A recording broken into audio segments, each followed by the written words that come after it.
Welcome to Inside of the Pleasure Studio podcast, where we strip down truths and bear it all as we get real about all things sex, intimacy, and relationships with oneself, another, and the world around us, celebrating the joy of being fully alive and exploring what it means to live a life rich with passion. Every episode, we confront the conventional and break open the cages of censorship as we explore the untamed and often unspoken aspects of intimacy, cutting through the bullshit as we challenge sexual norms and provide you with the unvarnished truth about what it takes to have a fulfilling sex life. So if you're ready to dive into honest and very often provocative conversations that empower and enlighten, you've come to the right place. I am Melissa Louise, your wild host, bringing to you fearless honesty on this unapologetic journey as we talk about sex, love, and life in ways that are smart, fearless, and fun. Because, lover, this is not just about pleasure. It is a fucking revolution. Hello, lovers, lovers, lovers, and welcome back to another juicy episode here inside of the Pleasure Studio. And as I'm here twirling my little blue ball, and I've just done some of my jaw release this morning, I'm so excited to have with me today Jana Danielson, who I have, leaned into her field this year. And we sort of found out a few months ago, 6 months ago, that we actually live quite close to each other, which is really gorgeous. And so I'm just really excited to welcome her. And we've got a very juicy topic today all around women's health. And so I'm going to read about who she is in a moment. But first, I just want to give you a chance to say hello, love. Well, Melissa, I am excited to have this conversation. I know that, whether it was on Zoom or the few times that we've been actually physically with each other, the conversations just flow so naturally. And there's just this brilliance that I think gets drawn out of both of us when our energies meet. So I have no idea how this conversation is going to go, but what I do know is we are going to be dropping little gems throughout and, maybe busting some myths and maybe educating and inspiring in a way that you've never thought about when it comes to your body. Oh, fantastic. Yes, yes, yes. I agree with all of that. So before we get started on all of this, I want to share with you who she is. So Jana Danielson is an award-winning wellness entrepreneur. Let's just say that, award-winning wellness entrepreneur and pelvic floor educator who helps restore pleasure, confidence, and desire. One of my favorite words. Through embodied pelvic health. After healing her own chronic pain, she founded Bloom Better and created the Cooch Ball, the world's first pelvic floor fitness tool. So Jana teaches that a responsive, well-nourished pelvic floor is not optional, just like our pleasure, and it's essential for orgasm, arousal. Oh, all of these yum words that I like. And the kind of juicy connected sex that should not be optional. Her work helps women and men. That's a very important part for us to dive into today as well. Hmm. Move beyond just getting by and into a body that feels alive, open, and ready for pleasure. Mm-mm-mm. Oh man. All right. So first of all, love, I would love to ask you, just like how and Hmm. why. Yeah, Mm. yeah. The why came from my own pain journey, Mhm. and farm girl from Saskatchewan, Canada, firstborn, all those things. And at 17 years old, dealing with a lot of gut pain, which was very quickly chalked up to you're a very driven individual, A-type personality. You have a stomach like your dad. I mean, my dad was a farmer, so he had Tums antacids within an arm's reach of himself all the time. And so it was very much just that. And that's when I got on my first gut pain medication at 17. Fast forward, I'm now 21, finishing my business degree. That one bottle of prescription medication is now 11. So my nightstand is 11 different bottles that I'm taking at different times throughout the day and really living my life by the clock, watching when the next dose of fill in the blank pill had to be taken. Mm. And I got really good. You know what I got really good at, Melissa? I got really good at playing the part of a healthy 21-year-old. Nobody from the outside. I mean, I don't even think my my fiance, now husband, I mean, I don't even think he really realized. I don't think my parents realized what I was experiencing in my body, because I got really good at putting on a show and Mm. leading this double life. And what was happening to me at 21, yes, there was still gut pain, but it had expanded into joint pain. I could barely move some mornings, extreme headaches, and very interestingly, incontinence. So at 21 years old, I would cough or sneeze or, laugh at a joke, right?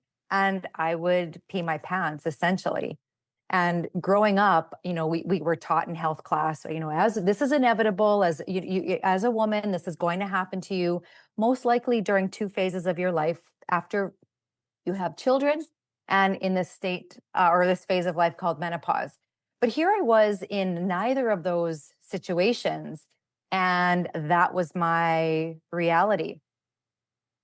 Fast forward, um, 20 years, I finished my master's in business degree, was going to be, some corporate, very fancy titled individual. And I just think that the universe had a different plan for me. And I healed my body after my doctor told me that the pain was in my head and I was seeking attention. 6 months after that, I found Pilates. 4 months after that, was off every single medication that I had been taking. And here I was with this reborn curiosity about my body. How did my body do what it just did in 4 months? What 4 years of all these doctors Mm. with specialties on, the 2 by 2 inch square of your body were unable to offer clarity, or, and you know what, and I'm not even mad about that anymore. I used to be really angry. I actually hated, there was a phase in my life where I hated my body and everything too, and I don't use that word lightly, but that's how I felt. I Mhm. felt let down. I wanted to be a mom one day. I thought, how is this ever going to happen? I can't even get my 21-year-old, ass out of bed. How am I gonna, grow and deliver and raise kids? And so there was a part of me that was very angry. And what I realized through my Pilates experience and the curiosity for healing that was gifted to me through that experience was that the body is brilliantly designed. There are specific aspects that the body needs. So just like these palm trees behind me need sunlight and water, right? They need wind, they need, little critters crawling in them. They need an ecosystem. Our body needs that too. However, when your body has been put in situations where it feels like a saber-toothed tiger is chasing you perpetually for days and weeks and months and years. And that could look like a health diagnosis. That could look like the death of a loved one. That could look like, getting fired from a job, a marriage or relationship breakup. There's lots of different ways the body can go into a traumatic fight, flight, freeze state of being. And that's what was going on with my body. I could not heal because my body was stuck in this trauma. It, my posture showed it. All the tension in my jaw. I was constipated all the time because what was I doing? Like when a dog gets into trouble, that dog will tuck its tail between its legs and be like, oh my gosh, I'm so sorry. That's what I was doing from the pain. I was tucking my tail. I was protecting my gut from the pain. But while that was all happening, guess what? You hide your heart. You start to lose, that energetic and frequency of your voice. And so I literally was becoming like a shell with nothing inside. And that really was the impetus. I completely shifted the trajectory of my career. I got certified in Pilates because again, I was so curious to know, how did this form of movement so quickly heal me. Became a master instructor, left my corporate job, started teaching Pilates out of my basement to my friends and family. My husband brought some of his buddies and we did guys class twice a week. And so they would come to Pilates and then they'd have a beer and then visit and then go home and do it again on a Thursday night, right?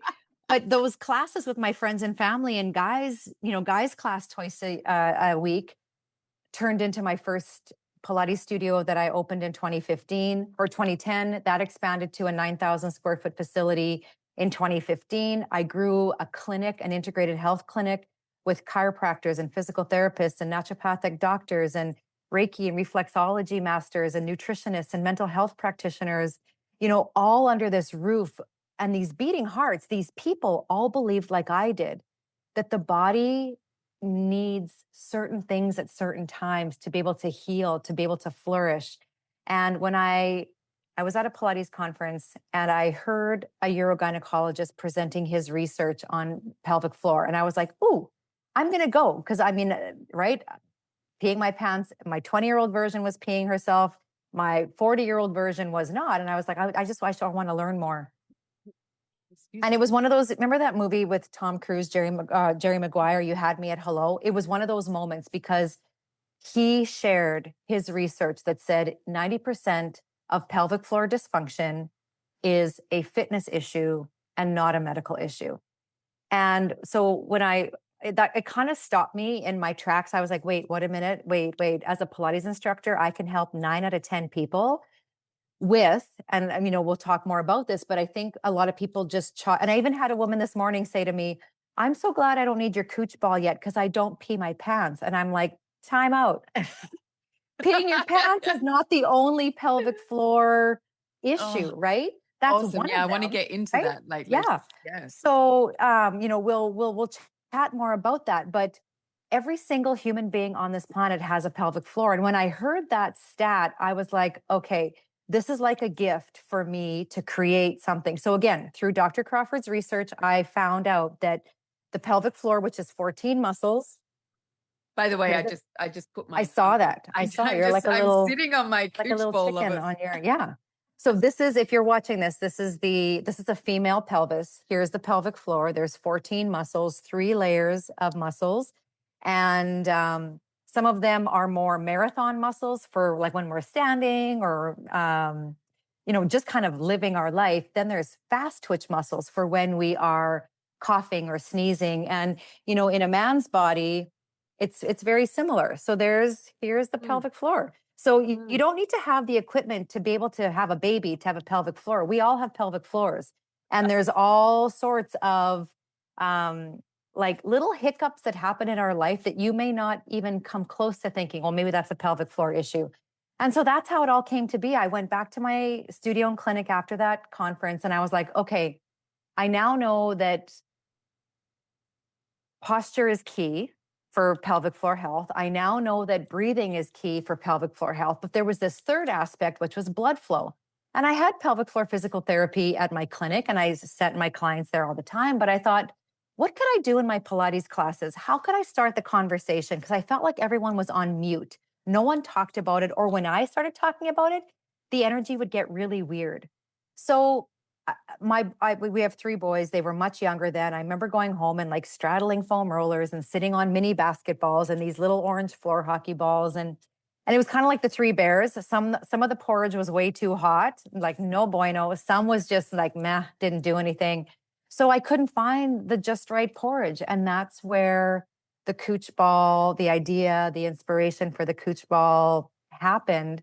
And in 2020, this tool that really does work to bring the oxygen rich, nutrient rich blood flow to this group of muscles, which so many people ignore until there is a fill in the blank issue. I have women that use it, I have men that use it, even kids, like children that are like 8, 9, 10, 11 years old who are wetting the bed. Often that's a too tight pelvic floor in those little bodies. They're already experiencing a form of pelvic floor dysfunction, and we don't think about that, right? So it really just is like any other muscle. The biggest difference is because we don't really see those muscles, we don't think about them. Like you never go to the gym and be like, today's pelvic floor day, let's hit it, right? Like you don't say that. yeah, because you can't show it off. It's No, no, like, I can't no. show I you how mean, amazing yeah, I am yeah, in my pelvic floor. So let's just concentrate on all of this. exactly, exactly. As I'm listening to you speak, it's I had my fingers crossed a few times. And when we're looking at stress, one thing that when you were describing how your body, how you were controlling your body and holding your body for pain, and then we're looking at stress. I mean, two things. Number one is we sit. We're not Mm-hmm. designed to sit. Mm-mm. The amount of hours that we sit. And Agree. even this whole concept of chairs, and we eat food in chairs, and we do our office work from chairs, and we go and have coffee and sit in a chair. Like, I don't, I spent many years in and out of Asia, and the first time I ever saw it, and then of course it made all so much sense. The way that people, especially, men, even going into men's health, where you'd be in the street and you've got men 70, 75, 80, 90 years of age squatting. Sure. They talk to each other. 80 to 90-year-old men in our culture are so they've their own, everything's diminished. Yeah. Everything's on this decline, and we've accepted it. And since the 1950s, and when we look at testosterone in men, is since the 1950s, men have been brought inside to sit, like they're not using their bodies. And we're none of you going to get into the last 400 to 500 years where we Yeah. brought them out of tribe and out of living, because we are designed. This is one thing to truly understand. We're fucking well designed to live on this planet. Like, it's Mm-hmm. like we haven't been eradicated. We are designed to walk on the earth, to be here, to live under the sun, to drink the rainwater, to drink from the rivers, all of this stuff. And so, I mean, that's more of a larger sort of concept of what I'm bringing in. But when we look at the fact that we sit, and how Mm-hmm. if we look at the apex of sitting, this is our core, our center of our life, just like sex and sexuality. And we all came here through a womb. We've come through a woman's vagina. For God's sake, it's how we're all here. And those aspects, like as you mentioned, when you started talking about pelvic health, how everyone got strange. And it's like, but if you were to talk about how to grow your hair, or like, Oh. it's, oh my God, everyone want to be just all over it. And it's like the shame that we have. And so coming into the shame factor, but through Mm-hmm. the silence and the dismissing, our vagus nerve runs for men. It begins at the base of the cock, for women at the cervix. And it runs all the way up through our core, through our throat, and up into the brain, around, around our heart. So this is our fight and flight. So any flight, when you're talking about your fight and flight, like, living in stress, how it affects the vagina, how it affects your heart, just because the cervix and the heart are connected, how it affects the brain waves and everything. And for men, it's it's a huge factor, a really large factor around erectile dysfunction. It's not dysfunction, it's fully functional. It's telling you something, like Yes. go and look at something. And Yeah. most men were like, oh, I can't get erections, so I'm going to take a pill so I can have an erection, as opposed to going, well, what are all of the layers? And that's the thing. It's, there was something that we were talking about. It's like, if any symptom didn't occur because of the day before, No. it's layers and layers, years and years, Yeah. and all of this stuff. So yeah. Well, you bring up an important point around shame that it seems like a good time to touch on that is there's another nerve that plays a really important role in the conversation between the brain, the pelvic floor, and the genitals in both a man's body and a woman's body. And that nerve is called the pudendal nerve. And I often would just sit like I've always been, a curious child. And so even as an adult now, sometimes I'll just sit and think like, how did that come to be? Or where did that come from? And I was thinking like, why do my clients who this is when I still own my studio, like I would start to talk about the pelvic floor and these men and women who knew me, trusted me, just kept coming back day after day after day. As soon as I would start the conversation, like it would get again, like you could see it, you could feel it. And then I realized one day, because I learned something really important, and I was like, oh my gosh, this is exactly what is happening when I start to attempt to unmute and have a conversation about this part of our body. So the pudendal nerve is one of the main nerves. Well, it's an important nerve. 'Cause it's a sensory nerve and it's a motor nerve.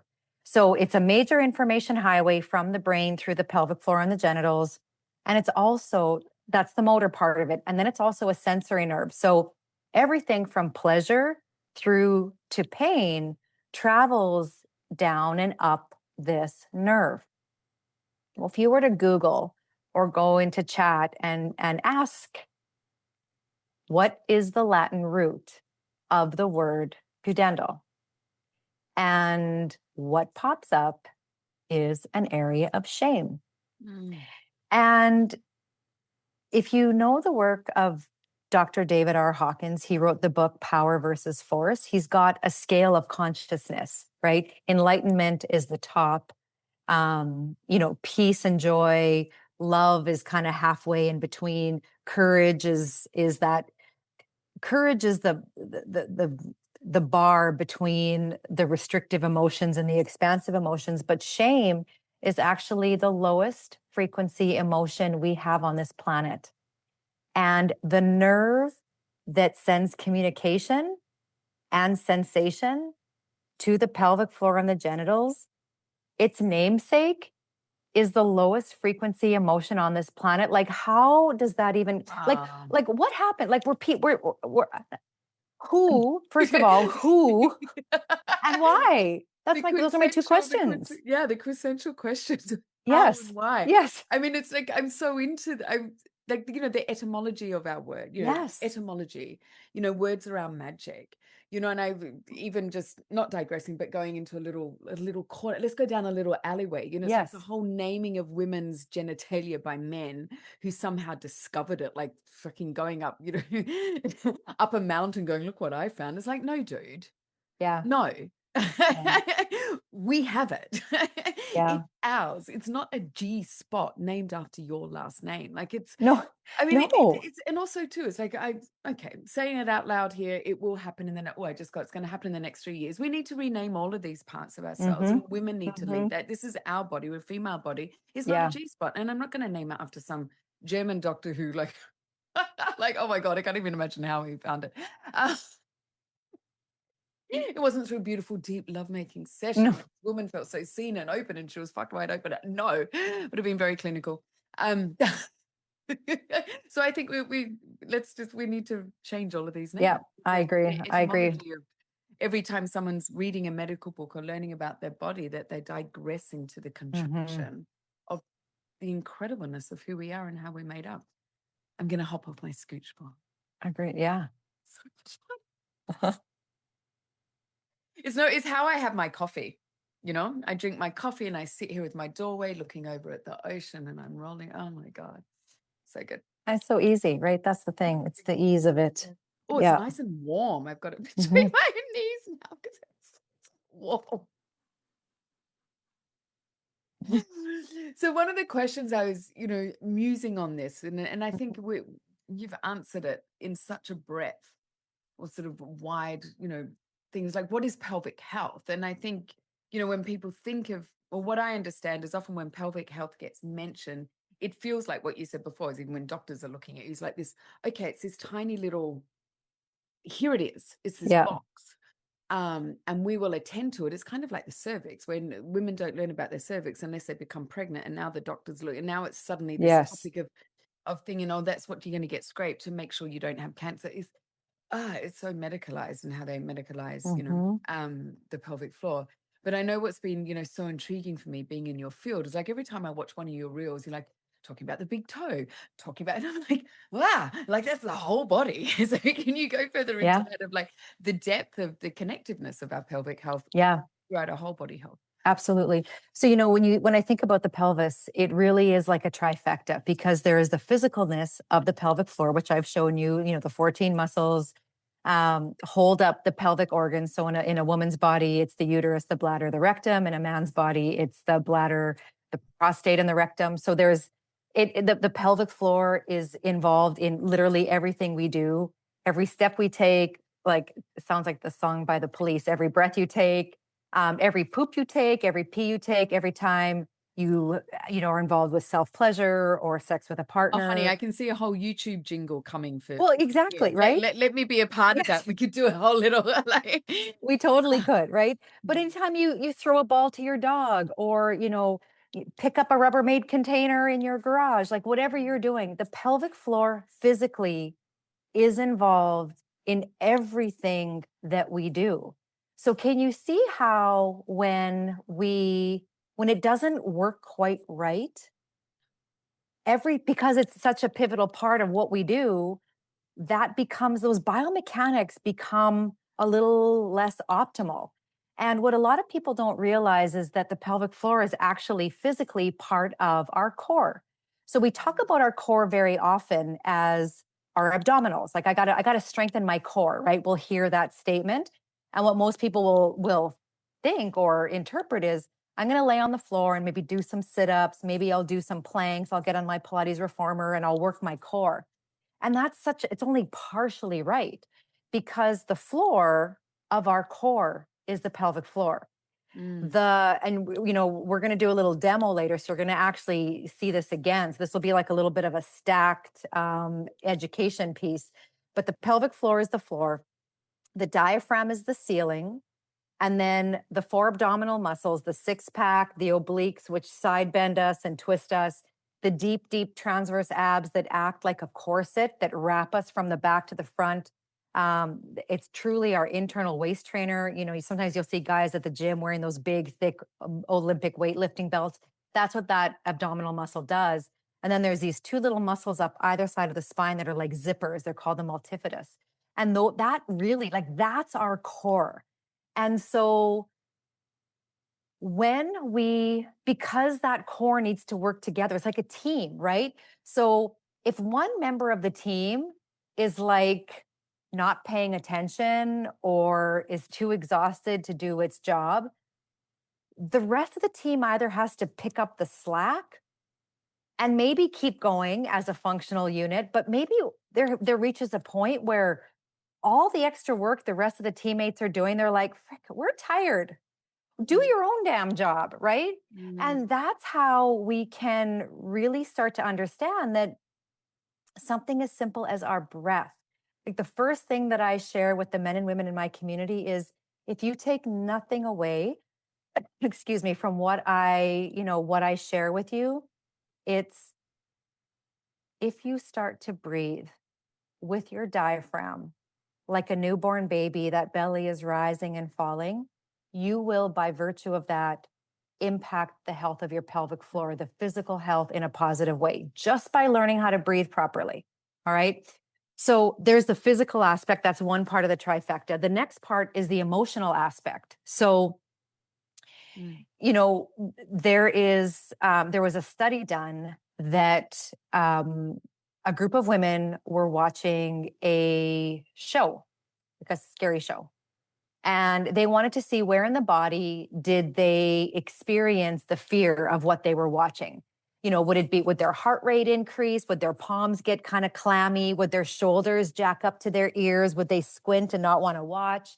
Well, the first part of the body that responded was the pelvic floor. It was the first muscle group to hold and clench and get tense. And then, way after the show was over, that was the last muscle group to finally let go. So, the emotion of what we see on TV, what we hear in a podcast or in a song, with our middle son, Will, he has this pattern. So, when he texts me, it's usually like, "Hey, mom," right? But with Will, as soon as I get a text from him that says mama and not mom, I know that there is something coming up that I need to like brace myself for. And just by seeing a text with the word mama, my emotion through the pelvic floor, just like she's on guard. She's like, she's ready to fight. What do we have to do? Do we have to protect you? Do we have to fight? What do we need to do? Just let us know. Do we have to get out of here? Like, so there is huge emotion. And obviously, there's lots of traumas. There's sexual trauma. There is childbirth trauma. There is falling off a horse as a child trauma. There is, you know, playing sports, like there's lots that goes on there. And there's lots that also gets stored there unconsciously. A lot of emotion gets stored in this beautiful cauldron. Mhm. And that's why sometimes, and we'll get to the cooch ball later on, but that's why I'll often have women and men, they'll reach out to me and they'll say, hey, listen, this might be weird, but I was on my cooch ball today and I just burst out in tears. Mm. Or I've just felt like my body was full of rage this morning. What is going on? Right. And these are the layers of the emotion of that part of our body. And it's beautiful, right? We want people, but if they don't know, it kind of freaks them out a little bit.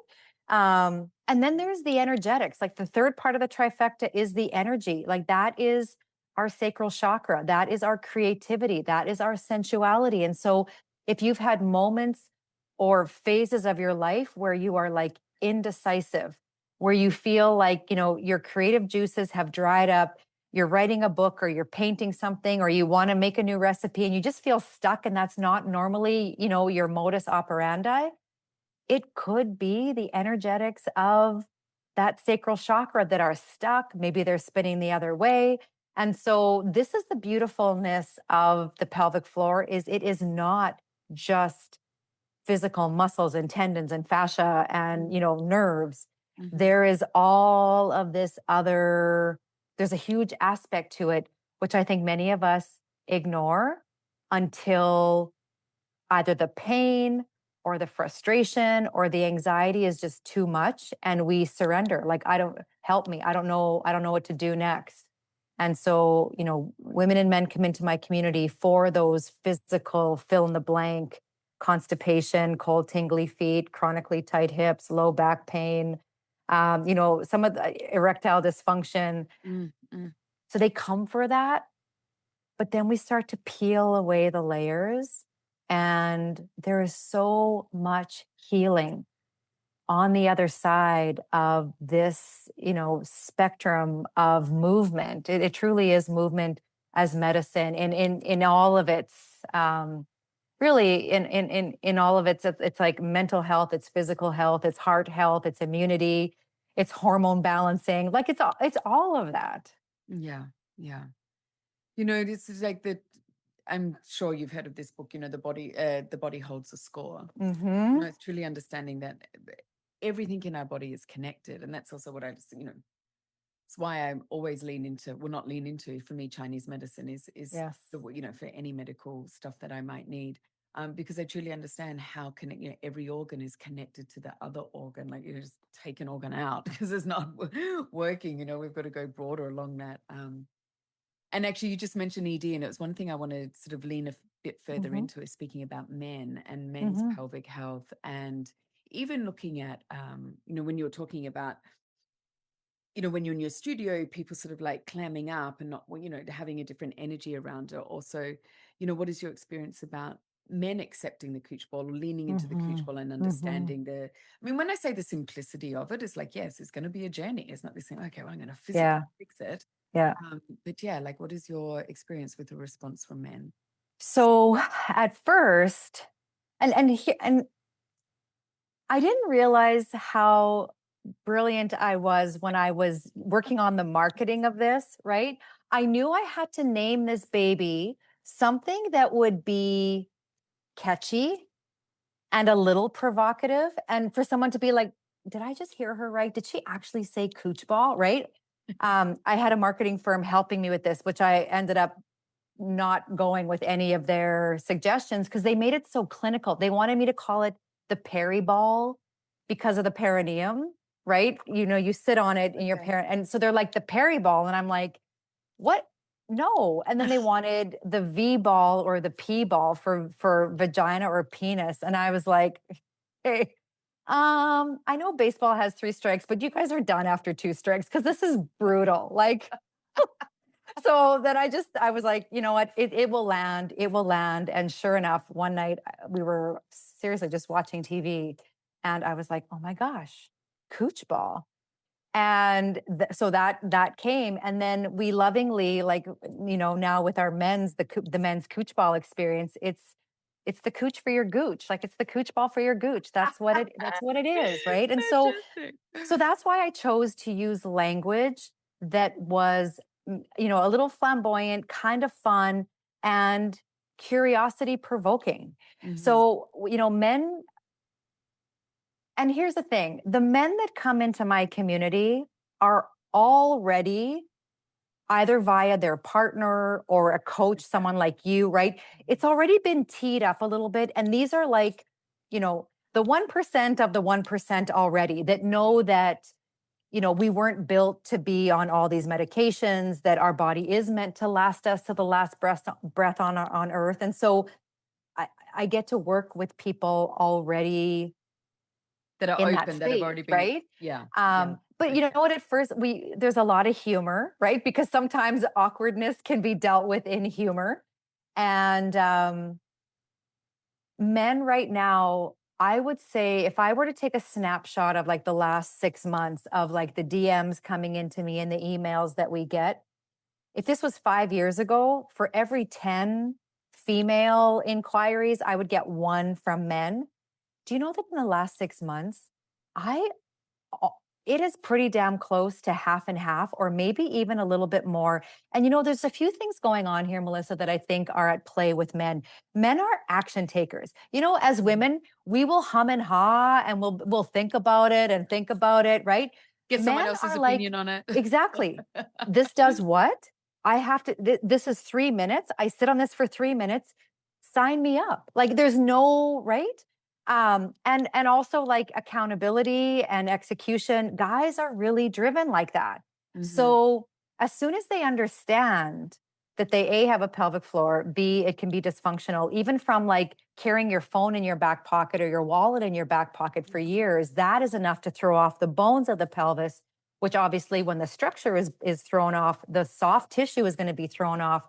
So men honestly are very receptive to this. And there was a big podcast this summer on Bloomberg all about men and pelvic floor. It talked about it was Men on Wall Street. And the headline was something like Men on Wall Street flocking for pelvic floor physical therapy. And it followed some of these young traders that work, 60, 70, 80 hours a week. And some of them experiencing such tremendous pelvic floor dysfunction, including erectile dysfunction and, pain through the scrotum. Like some of them even talked about not being able to wear their suit pants because even the seam from their pants up against the scrotum would jack the nerves up. And it was so painful. So that was a big one for men. And then the month after, there was an article in Business Insider that followed a man who had been misdiagnosed for 6 years. And I think it was 2 or 3 pelvic floor physical therapy sessions later, this guy at the peak of his pain point he was going pee like 20 times a day. Doctors were flabbergasted. They could not figure out what was wrong with his bladder, what was wrong, what was wrong with the brain, what was wrong with the nervous system, and it was a too tight pelvic floor. And as soon as he got pelvic floor therapy, so pelvic floor therapy for women is accessed either vaginally or rectally. For men, it's rectal, one way in. I think it was 3 sessions, and Wow. his body literally reset itself. So, men are quick, they're quick studies. And as soon as they know this is going to get me from point A to point B, they're in. So with I love that. And especially with being in my 50s, it's like coming through decades where men didn't really look after their health. It's, No, as you say, it's only no. really recently, which is amazing. And they're taking responsibility themselves, where it's not left up to the women in their life to, Yeah. to keep on knocking on the door for them for that. What would the percentage, or what would you say many men are coming to? Is it like PE and ED, like quite heavily? That's what they're coming to you for? Is it a whole range? Yeah, you know what? I would say that it is yeah, ED, not being able to completely empty their bladder. Okay. Like Mhm. no, once you get into your 50s, either like the little bit of drips before the flow of urine starts or the little bit of drips after. Many men post prostate cancer, Mm. whatever road they went on to treat their prostate cancer, there is, that is quite prevalent. And like one of the biggest, from an athletic perspective, hip range of motion. So the hip is a ball and socket, right? So there are huge improvements to hip range of motion, which doesn't matter if you are like a weekend warrior and play golf every once in a while or pickleball every once in a while, or you're training for your first marathon or you're playing pickup basketball with your buddies, it very quickly can improve. And you talked about earlier, like we're not meant to sit the amount that we sit, and sometimes I like to share this. So we sit a lot during the day. And then for those of you that sleep on your side with your knees bent, you're still in a seated Oh position, my just 90 goodness. degrees, just 90 degrees over. You're just on your bed. You're not on a chair. So for some people, they sustain that position. And even though in bed you're not full weight bearing or partial as weight bearing as you are in a chair, Yeah. but can you see how for some people, like 18, 19 out of their 24 hours, they are hinged at the hips and behind the knee. So from a blood flow perspective, we chalk it up to aging, right, Melissa? Like we chalk it up, we get out of bed. It takes us a few minutes to get things going. Well, no, actually, it's not aging. Like, I know. no. It's like the amount of, when I lived in Peru and I lived up in the mountains outside of Cusco, and because every single day there'd be a different, so every day represented generally when a different, tribe from a different area would come down Mm, through the town into the markets, and then we'd have our big Tuesday, Wednesday, our big market day where people bought all the food, like okay. the abuelas, like the would come down with all of their figs and their avocados and stuff. Men walking, women walking miles, carrying weight Yes. to come and sit and squat as they put out their. And I'm just like, "Oh, how can we not be so Yeah. ashamed as Hmm. like our culture? These guys, 100, 120, Yeah. 90, nobody's like, and it's just like, yeah, Yeah. we're designed to live here. We are designed, and also when you look at their diet, it's very simple, but they're living with the land, and we live in a culture. It's like, okay, if you want to be healthy, we've got 1,000 powders that we need to take in the morning. We've got all of Sure. these, Yes. it's Yes. just, it's Yes. insane. And we can get everything all year round, Oh yeah, even though it's seasonal, right? which So, f's up your organs and f's up well, everything and f's it up your does. And, digestion. I think you can, like, when you walk into, if you have, elderly, your grandparents or your parents, or you went to see your mom's uncle, when you walk into their home, just scan. What do you see? Because more than likely, you're going to see coffee makers and toasters. You're going to see things on cupboards, lots of clutter on cupboards, because most people can't get down into that bottom cupboard every day to get their toaster out. So they start leaving, they start taking their body out of opportunities to move, to bend, to Yeah, stretch, to twist. We put everything where we can just, where it's stay in easy. one position and easily access it. And then I get the women saying, but can I sit on a chair when I sit on my cooch ball because I can't get down to the floor? And my answer is always like, yes, obviously. And once you've been doing your cooch ball for 30 days and your hip mobility starts to improve and the blood flow to your pelvic floor starts to improve, be near something where you're safe. I'm not saying just, pop a squat and go for it, but go by your table, put a mat down, and can you easily get to your knees? And can you, and maybe that's what you do today. You go from your knees to standing. And tomorrow you do that twice and go from your knees to standing. And then maybe in 2 weeks, from your knees, you drop your butt down and then you push yourself back to your knees. Do you know what I mean? Like the body is teachable. It Yeah, remembers what it used to do. So if you give it an environment to relearn, it is going to yeah. respond. Where it doesn't respond is when you take away those moments for the extra biomechanics or the ranges of motion to be required. And then the body's like, okay, she doesn't need that. He doesn't need that. All right. Yeah, it's like if if you don't use it, you lose it. Absolutely. Yeah. Um, I mean, just a little side, you've met my dog, Hmm. my dog, Yes. and I mean, someone asked me today, and I said 16. She goes, Melissa, you've been saying 16 for more than a year, and I'm like, yeah, okay, she's 17. It's just like, all right, but it's like, well, how was she like that? And I remember a couple of years ago, because I go up the Mirador, the steps here, Hmm. and this one was like, oh, well, as she gets age, you'll have to stop taking her up there, and I'm like. The moment I s the moment I and I don't take her to vets, don't give her all of that stuff, and that's everyone's choice, I'm not saying. Yes. Um, but she went up this morning, and she comes down and we go up the long way. Like I do the long like up something. She still does it. She's a 17-year-old dog. She does Mhm. it a little bit slower. But I know the moment that I start catering to her age, Yes. she'll go into decline. Yes. And also she'll let me know when it's just, like she's has freedom. Totally. Like Absolutely. she'll sit down and she won't Yes. go up. She's not gonna force her way up in absolute No. pain. But also that too, when people say, "Oh my God, you're 53." It's like I'm actually fitter and have more motion, like more motion in my life. Like because I didn't buy into that. And I think that's Yeah. also the way that I've lived.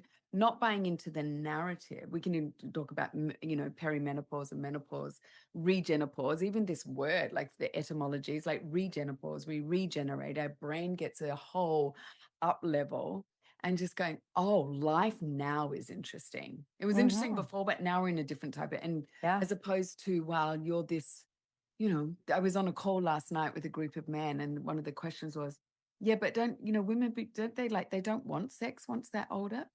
And I'm like, this fucking narrative is like, that's because it's intimidating for you to Yeah. understand that women become so fucking sexual once they Yeah. stop bleeding. Once you take away all of these concerns, oh, now we're off. But that decline, the constant narrative that we're told, and I think the narrative around our aging community, that we live a very isolated way of life where our elders don't live with us. We don't have community in our family Mhm. structure. We have Mhm. isolated cells of family structure. So the separation of, that also causes this decline. I mean, that's a whole another Yeah. topic, but I would love to, Yeah. drop into a little bit with perimenopause and Mm. menopause with Mm. you. Yeah. So, as our estrogen decreases, the muscles and the tissues in and around the vagina and the pelvic floor, and of course everybody has their own story, but as those hormones start to shift and change to prepare us for, not having our periods anymore, it does, it does change. And so I know that my friend Amy, she shared a stat with me that 50% of women over 50 don't have any sort of sexual, like, self pleasure or sex with a partner. 50%. That, and I was like, wait, I can't even imagine that. Mm. So, in this phase of life of perimenopause going into menopause, where there are so many changes, and not many of us probably remember the details of, when we were, 13 and 14 and 15, and, buying our first bra, and, getting our periods. But, the body has been through something like this before.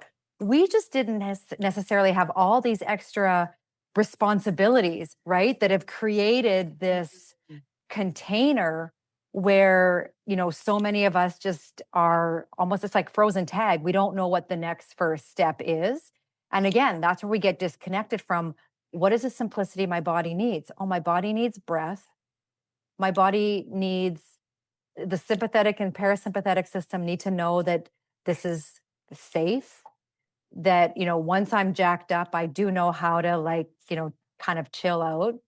Yes, your body is going to change. It's probably not going to change like your best friend. So what's working for her is probably not going to be working for you. Um, even for some women, like, the clitoris, for some women, your clitoris will disappear during this phase of life. And that's kind of freaky to think, like, Mhm. where did that tissue go? Like, what happened to it? Or it gets more, elephant earish. A lot, there are a lot of changes. And so it makes it even more important, I would say, that those, our blood is our body's innate way of healing. Like, it is a transportation system, literally, of everything our body needs. So you can imagine this transportation system of nutrients and minerals and healing abilities. When it is, when the garden hose is dialed down and we're sitting for those 18 to 19 hours, sleeping on our side, the garden hose is going to be turned kind of off. And Mhm. so, especially through perimenopause and menopause, keeping those tissues moist like a rainforest, keeping the vulva healthy, touching, right? Like, all of that is really important. There is so much healing. And again, I don't want to paint this with like one brush that this is for everyone, because I know that people have had a lot of different experiences. And so for some women, even when we are bleeding, getting a tampon in is painful, right? And I mean, we haven't talked about hypertone, the tension. Tension is not strong. So, as women, when we're navigating this new phase of life and we're trying to still serve our families and serve our workplaces and serve all these people, there can be kind of a little shutdown in through that area of our body. And so, just keeping, I always talk about it as an invitation. Like when I sit on my cooch ball every day, I actually think about it like an invitation. This is an invitation today to check in with my body. How am I feeling today?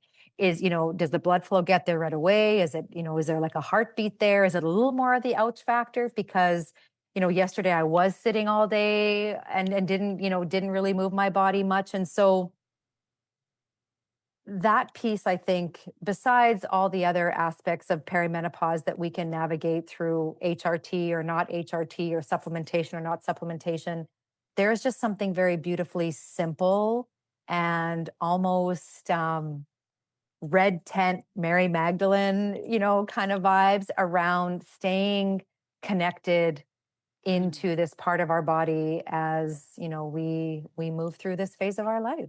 mm, mm. That was so yummy. I'm just like, I feel like all soft and gooey after all of that. I mean, these topics are so rich because it's about who Yeah. we are as humans. Yeah. So, just a little while ago, Jana and I we recorded, which is going to be, you're about to move into that. We did record Hmm. because I can hear everyone going, yeah, but how? Show us. Like both of you got this bright blue ball in your hands. But yeah, we've done a demo and that's coming up next. So it is, the simplicity. I think that is one thing that's really astounding for me is the simplicity of this, which also too, we often, we're known to overcomplicate our health and Yeah. our healing and Yeah. our belief Yeah. of how we are. So that's also what I find so profound. So, Well, and I think we touch on this. You'll learn kind of more about the cooch ball, but why I wanted to create something specific because, could have I just gone to a department store and gotten like a 5-inch mm, playground ball that, you could play dodgeball with? For sure. But when I did that in my own body, it actually didn't create the outcome that I wanted it to. So, what you don't see in this very simple health tool is this. We found a really cool nylon thread that we wrap around the bladder of the ball. And then when you fill the ball about 80% full, it creates, like I said, this invitation between you and the ball. And it's almost like, how do I want to say this? What's coming up next is nothing new, really. It simply is a remembering. mm, mm. Beautiful, beautiful. I think that's a really beautiful way to finish our really juicy interview. Okay. Or chat is what I'd rather say. So yes, lovers, go into the next part. Would you're going to have to go into the next part anyway, or you press stop just to see how simple it is. I mean, I had so much fun with you filming that. Hmm. That was so great here in my lounge room. And then, of course, all of the places to find Jana are going to be below in the show notes, both for men and for women. And get yourself a cooch ball, really. Thank you so much for being here with me today, Jana. Thank you for inviting me. This, as always, an amazing chat. Yeah, awesome. All right, lovers. So here we are with the demo part. Take it away, Jenna. So I just wanted to show you this model of this pelvis. So this is a female pelvis. Male pelvises are a little narrower just because we have a wider pelvis because of childbirth, right? But essentially the musculature is very similar. There's 14 muscles. And so I want you to understand that the cooch ball interacts with the muscles of the pelvic floor. The fascial, we talked about fascial tissue and how from anxiety and stress and poor posture and the shoes we wear and the fashion that we wear and the text messages that we get that give us a shot of cortisol, this area is tense. And most Wow. people actually think that there's a weakness here. And that's the disconnect is we've been led to believe that when we cough, sneeze, pee, have sex, and there's pain, that there is some sort of weakness in this musculature. And actually, it's the opposite. So before we can actually strengthen these to become more functional so that we can enjoy an orgasm, which, as we talked about, requires these muscles to be able to go from rest to work 2 to 32 times in like a 20 or 30-second period. So these muscles need to be really smart and need to be working in a really efficient way. And when we're too tight, yeah. Like when you're just looking about tightness, and just as you're talking about like the dopamine, if we're looking at a phone, and I had this memory of like, we both raised kids, raised this boy, and he was wild. Oh. So every time he's climbing a tree, because I would just say, and every time he came with me with a machete, my whole like, yes, and I would feel it in my anus would ache. That's what's like, there's loads of blood, and we need stitches, and my anus is hurting. But then also like, that's what happens. There was a research study that there was a group of women watching a movie that was like not a gore movie, but a scary show. And they wanted to see where in the body were these women responding to what they were watching. And the first thing that fired was the pelvic floor, including the anus. And the other interesting thing is it stayed activated way after the movie finished. So we are subconsciously, unconsciously holding this tension in this area. And it literally is what's blocking us from the most pleasure-filled life. So next time your partner or lover says, let's watch a horror movie, go, oh no, darling, it's not good for my sex life. It's true. So let's give this a try. All right. Do that. So this works, as we said, it's the same size for both men and women. We're gonna be sitting on it on the perineum. So guys, you may have to lift the scrotum up and out of the way. Oh, otherwise it's gonna hurt. Well, you know what? I was at a trade show and I heard the guy's like, where do I put this? And I was like, on your perineum. He's like, and he looked at me, he's this big kind of gym bro. And I was like, you're taint. I thought, you know what? I'll use your language. He's like, oh, the devil's driveway. And I was like, yeah, the devil's driveway. So are you ready to get on? Oh, honey, I'm so ready to get on. So we're on the floor. You don't have to be on the floor. If getting on the floor is not available to you, you can do this on a chair, on your couch. And I want to say before we get on here, there is going to be an ouch factor. That's what we call it. We become so adverse to pain that we've forgotten that pain is simply a communication tool. And these big pharma, big business that sell the over-the-counter pain medications want us to believe that we don't want to be in pain and we need their solution to be out of pain. But the reality is, it's the indicator. It's the indicator. So here's the rule. As long as your breath is your guide, right? As long as you're still breathing and your nervous system is accepting this ball between your legs, then you keep going. If you notice you're clenching, your breath is erratic, you're holding your breath, it's time to, love on your nervous system and come off and just continue breathing off the ball. So we want to work up to 3 minutes a day. We might start with 3 breaths a day, 15 seconds. And then in a week from now, it might be 30 seconds. And in 2 weeks from now, it might be 90 seconds. But that's what this is we're inviting our body to have a new relationship so that we can pee better and poop better and walk better and run better and have sex better and just literally live a full life. A better life. Yeah. That's what it is. So awesome. That's what it is. All right.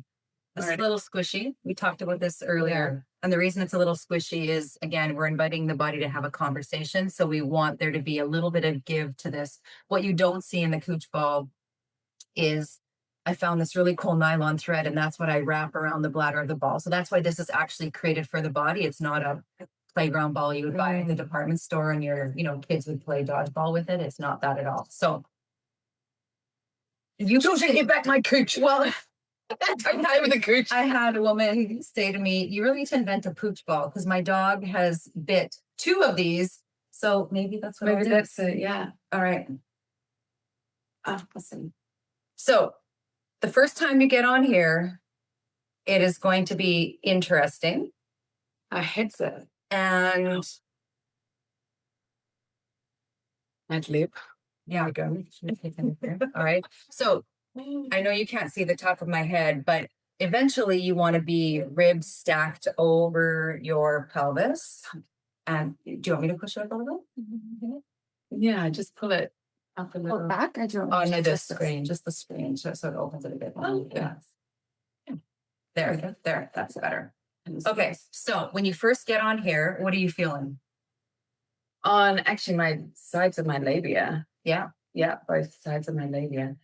I've been using it for a couple of weeks. So I remember the first time I hopped on, it was like, whew, like it was burning. Yeah. It felt like it was burning and like scratchy burning stuff and stuff. Yeah.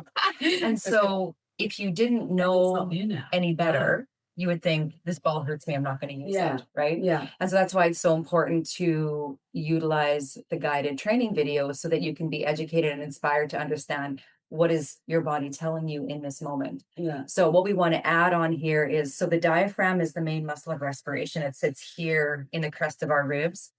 And the diaphragm and the pelvic floor are like upstairs and downstairs neighbors from each other. We talked about this earlier, and they move in sequence. So when you inhale through your nose, your lungs fill with air. This diaphragm, which is like an open umbrella, it has to melt downward to get out of the way, out of the lung, or out of the lungs' way. So it melts down and the pelvic floor melts down into its resting position. As we exhale, and we think of drawing the pelvic floor up again, we don't want to Kegel, we don't want to squeeze and stop the flow of urine. We're actually not ever going to do that again because that doesn't serve us. So when we exhale, the pelvic floor and the diaphragm both rise back up. The diaphragm rises into its open, expanded state, and the pelvic floor rises up in its contracted state. So this is the moment where if you're grabbing bags of groceries, if you are at the gym working out, that's when you want to be exerting on that exhale because the pelvic floor is supporting. All right. So in a woman's body, the pelvic floor supports the pelvic organs, the bladder, the uterus, the rectum. In a man's body, it's the bladder, the prostate, and the rectum. Hi, Bella. We need a ritual. Do you see what we're doing? Yeah. She can feel the good energy. Yeah, she just woke up and when I'm going to join. So let's just do maybe 3 or 4 breaths together so that our audience can hear how the breath works. So you're going to inhale through your nose and you're going to breathe into the waistband of your pants on 360 degrees, almost like you're smelling a fresh baked apple pie. You like that? And then on the exhale, there's a narrowing of the torso. And as the torso narrows, there's this drawing up. It's not a clench. It's like for women picking up a grape with our vagina. For men, it's walking into that lake and the water gets 3/4 up the thigh and there's the lifting of the boys. All right.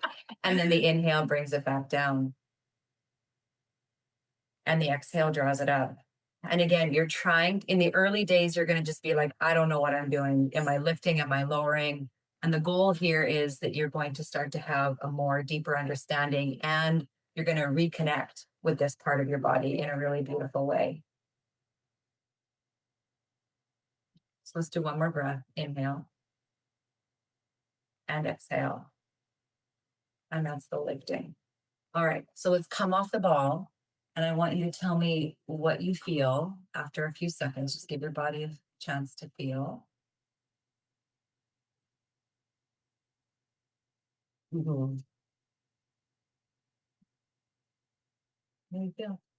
It's like there's a really sweet humming. I can feel it internally. Mm-hmm. I feel it inside of my vagina, but not inside of my vagina, all the tissue around. Yeah. It's pretty it's pretty amazing. Yeah. So when there's a lack of blood flow, there's a lack of health in any part of our body. Mm-hmm. All right. And that's why, I mean, for example, even when we've been sitting for an hour, 50% of the blood flow to our legs has decreased. So that's why if we've been sitting for a long time in front of our computer or on a road trip and we get out of the vehicle or get up off of our, desk, our chair, you kind of feel like the Tin Man after a heavy rain from The Wizard of Oz. Like it takes you a few steps to get moving again. Mm-hmm. And that's what's happening. And so our body is so brilliantly designed that we have forgotten that it knows how to heal when it's given the right environment, right? When the pelvic floor is like a desert, it can't flourish. It needs the juiciness. It needs the hydration of a rainforest. And that's how, so much erectile dysfunction, as we talked about for men, chronically tight hips, constipation, cold tingly feet, you know, that low grade back pain that you're like, what did I do? Did I pick something up weird? Did I twist weird? Well, it's all rooted into the pelvic floor. And, you know, the other thing that I really want to make clear here is that there's the physicality of these 14 muscles. Yes, they're used for keeping, pooping, sex, jumping, running, but there's also emotion, right? So in this cauldron, there's emotion. And here is, you know, I'm going to repeat this again because it's so important. And we chatted about this earlier, that the main nerve that runs from our brain to the genitals and pelvic floor in a man's body and a woman's body, that main nerve is called the pudendal nerve. And it's a motor nerve, so it sends messaging. It's an information highway, but it's also a sensory nerve. So the gamut from pleasure to pain also runs through that nerve. Well, the Latin root of the word pudendal, if you were to Google it, means an area of shame. So every single human being walks around with this nerve. And I just wish I could go back in time and be a part of the conversation where whoever was deciding what the hell this nerve was called, I would have been like, I have something to say about that. Could we call it something that relates to joy or pleasure or peace, right? The energetics of the pelvic bowl are sensuality and creativity. That's our sacral chakra. And all of that magic lies in here. But here's the thing, most of us get stuck here. And then we can't receive, right? Like we're unable to receive because we are so blocked. And this actually can start to offer you an opportunity to reset your mindset, reset the relationship with self, reset relationship with others. And I mean, ultimately, the goal is joy. I mean, the work of David R. Hawkins, right? The scale of consciousness. Shame is the lowest frequency emotion on this planet. Yeah. Joy is just under peace and enlightenment. I mean, there's a whole gamut there. And when we can start to shift the conversation about this part of our body and talk about it just like we would, you know, walking up the hill here, talking about our glutes, that's when we take a dent out of the $20 billion incontinence industry. That's when men stop believing that their body is broken. And we come to this space of like pure love and joy. I'm still feeling your tingles. Yeah, and so that's blood flow, right? Yeah, that's what we want. You know, little story is over time, it's like compounding interest. So that's why you don't, you know, I'll have men and women say like, so how long, Jana, how long do I have to use this for? And I'm like, forever. It's your life. Yeah, how long are you having sex for? Well, yeah, forever. It's 3 minutes. And you know, the metaphor I'll use is, would you brush your teeth once a week and call it oral hygiene? Yeah. Or would you wipe your bum once a week and be like, my bum is clean? No, you wouldn't. We do it every day when we go poop. So this is an everyday, forever form of exercise, of connecting with your body, and you're worth it. And I feel like people sometimes, well, my friend Amy told me a stat that 50% of women over 50 are not having sex, self-pleasure or sex with a partner. Oh, it's like, what is that? Yeah. Actually, what we should not wear in our 50s, shame. Yes. Guess what gets impacted? Our immune system. Yeah. Balancing our hormones. If you want a strategy to balance your hormones, orgasm. Learn how to orgasm every day. And you know, let me tell you a funny story. So I was just in Tampa a few months ago, and I was wearing a pair of jeans, and these jeans, the seam of my jeans just happened to be hitting my clitoris in a really interesting position. So I'm walking for supper. I'm walking for supper, and I'm like, if I don't stop and pretend I'm taking pictures, I'm going to have like this Harry Met Sally moment. We're in the middle of this street in Tampa. And then I was like, but why wouldn't I? Why not? Right? Like, why wouldn't I be walking along the street, having this moment of pleasure? And it's kind of fun because no one really knows what's, you know, I'm not moaning and yelling in the middle of the street, but that's what starts to happen. Yeah. Your body comes online. Yeah. Can we drop into this one? Yeah. So the scooch ball is the cooch ball's little sister. And why I created her was because I started learning so much about the connectivity between like the entire body, but especially the fascia in our feet. So fascia, that connective tissue, and the fascia through the jawline, the back of the hairline, and our pelvic floor. So I started learning that when our feet become dysfunctional, it's not if, but when the pelvic floor will mirror that dysfunction. And the same thing goes for what's above it. When you start getting jaw dysfunction, you're clenching, you're holding TMJ, you're grinding your teeth at night. This tension is going to turn into this tension. And the cooch ball just didn't have the right characteristics to get deep into these fascial restrictions. So that's when the scooch ball was born. And I just want to say, this isn't a lacrosse ball. It isn't a tennis ball. Use those for your sports. I created this specifically for the tissues of our body, so the nervous system responds in a positive way.